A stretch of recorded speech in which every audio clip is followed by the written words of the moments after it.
नमस्कार दोस्तों, स्वागत है आपका हमारे YouTube चैनल पर।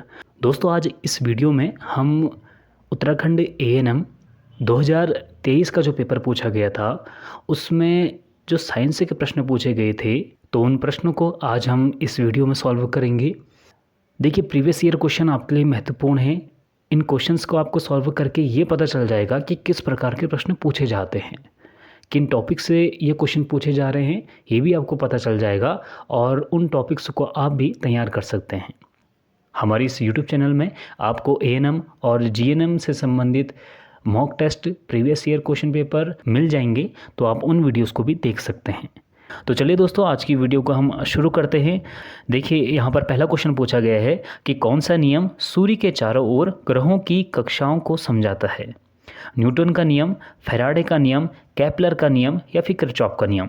तो इसका सही आंसर है ऑप्शन सी, केपलर का नियम। ठीक है, देखिए अगला क्वेश्चन है, स्पेक्ट्रल लाइन उत्सर्जित होती है जब एक इलेक्ट्रॉन निचली कक्षा से उच्च कक्षा में कूदता है या फिर उच्च कक्षा से निचली कक्षा में कूदता है। तो इसका आंसर है ऑप्शन बी। ठीक है, अगला क्वेश्चन है, क्लासिकल सिद्धांत के अनुसार रदरफोर्ड परमाणु होता है, स्थिर होता है, अस्थिर होता है, मित स्थायी होता है या फिर अर्धस्थिर होता है। तो इसका जो सही आंसर है वो ऑप्शन बी, अनस्टेबल होता है। ठीक है, अस्थिर होता है। अगला क्वेश्चन है, यदि फास्फोरस परमाणु सिलिकॉन क्रिस्टल में मिलाए जाते हैं तो ये बन जाते हैं पी टाइप अर्धचालक या फिर एन टाइप अर्धचालक या आंतरिक अर्धचालक या शुद्ध अर्धचालक। तो इसका सही आंसर है option B, N type semiconductor बन जाते हैं। ठीक है, देखिए अगला क्वेश्चन है, घनी निविड़ संकुलित संरचना की समन्वय संख्या कितनी है, 4, 6, 12 या फिर 2। तो इसका सही आंसर ऑप्शन सी, 12 होती है। ठीक है, अगला क्वेश्चन है, तापमान पर निर्भर शब्द है, मोलरता, मोल अंश, द्रव्यमान या फिर मोललता। तो इसका सही आंसर है ऑप्शन ए, मोलरता। तो जो मोलरता होती है वो तापमान पर निर्भर होती है। अगला क्वेश्चन है, तरल में तरल कोलाइट क्या कहा जाता है, लिक्विड से in liquid colloid is termed as. तो इसे कहते हैं हम इमल्सन कहते हैं। क्या कहते हैं? इमल्सन्स कहते हैं। अगला क्वेश्चन है, ऑर्थोफॉस्फोरस अम्ल है, तो जो ऑर्थोफॉस्फोरस अम्ल का जो मॉलिक्यूलर फॉर्मूला होता है वो क्या होता है, ऑप्शन डी, H3PO3। ठीक है, तो इस बार भी आपको कुछ मॉलिक्यूलर फार्मूलाज पूछे जा सकते हैं, तो आप उन्हें तैयार कर सकते हैं। अगला क्वेश्चन है, भूरी गंध वाली गैस कौन सी होती है, तो ये होती है ऑप्शन डी, NO2। ठीक है, नाइट्रोजन डाइऑक्साइड। देखिए अगला क्वेश्चन है, प्रबलतम अपचायक है, सोडियम, पोटेशियम, कैल्शियम। देखिए इसका आंसर होगा ऑप्शन बी, पोटेशियम। ठीक है, अगला क्वेश्चन है, जब फिनॉल ब्रोमीन जल के साथ अभिक्रिया करता है तो इसका परिणाम क्या होता है। तो इसका जो सही आंसर है वो है ऑप्शन सी, सफ़ेद थक्का बन जाता है, वाइट प्रेसिपिटेट बन जाता है। ठीक है, अगला क्वेश्चन है, ओजोन वायुमंडल के किस भाग में मौजूद होती है, बाह्य वायुमंडल में, समताप मंडल में, आयन मंडल में या फिर क्षोभ मंडल में। तो इसका जो सही आंसर है वो है ऑप्शन बी, समताप मंडल। ठीक है, तो ओजोन जो होती है वो समताप मंडल में मौजूद होती है। और जितने भी हम प्राणी हैं, चाहे मनुष्य हैं, जानवर हैं, वो किस मंडल में निवास करते हैं, वो करते हैं क्षोभ मंडल में, ऑप्शन डी। ठीक है, मतलब कि जो ये वायुमंडल होता है ना, जिसमें हम सांस वगैरह ले रहे हैं, ये सब चीज़ें ये क्षोभ मंडल में होती हैं। अगला क्वेश्चन है, कछुए का वैज्ञानिक नाम क्या होता है। तो कछुए का जो वैज्ञानिक नाम होता है वो होता है टेस्टुडो। ठीक है, ऑप्शन 20 का सही आंसर होगा। और इसके साथ यहाँ पर जो एक कोलंबा दिया हुआ है, कोलंबा लिविया करके, ये कबूतर का वैज्ञानिक नाम है।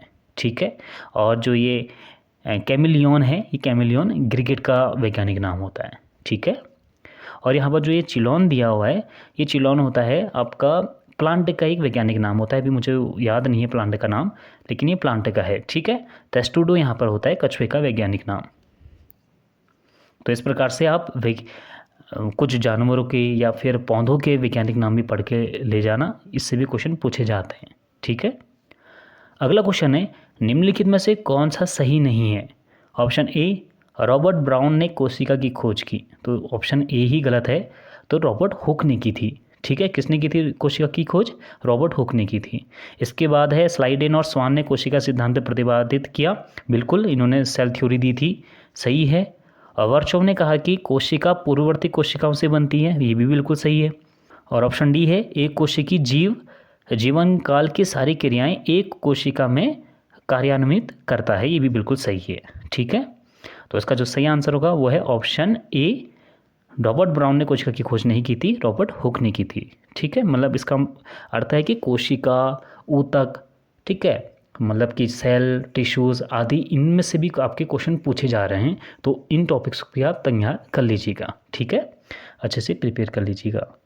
देखिए अगला क्वेश्चन है, सूत्री विभाजन की वह अवस्था जो एनाफेज से पहले आती है, तो इसे हम कहते हैं ऑप्शन बी मेटाफेज कहते हैं। ठीक है, सबसे पहले होता है प्रोफेज और उसके बाद आता है मेटाफेज, मेटाफेज के बाद एनाफेज और एनाफेज के बाद आता है टीलोफेज। ठीक है, ये मैं इन ऑप्शन के हिसाब से आपको बता रहा हूँ। ठीक है, देखिए अगला क्वेश्चन है, निम्नलिखित में से कौन सा तत्व कोशिकाओं, देखिए यहाँ पे भी कोशिकाओं से क्वेश्चन पूछा गया है, सेल से क्वेश्चन पूछा है, तो निम्नलिखित में से कौन सा तत्व कोशिकाओं के ऋणायन, धनायन, संतुलन एवं उनकी में, मतलब कहने का मतलब है पौधों की कोशिकाओं की स्फीति मतलब होता है बढ़ना, स्फीति में सहायता करता है, तो कौन करता है? ये करता है पोटेशियम करता है। ठीक है, ऑप्शन सी।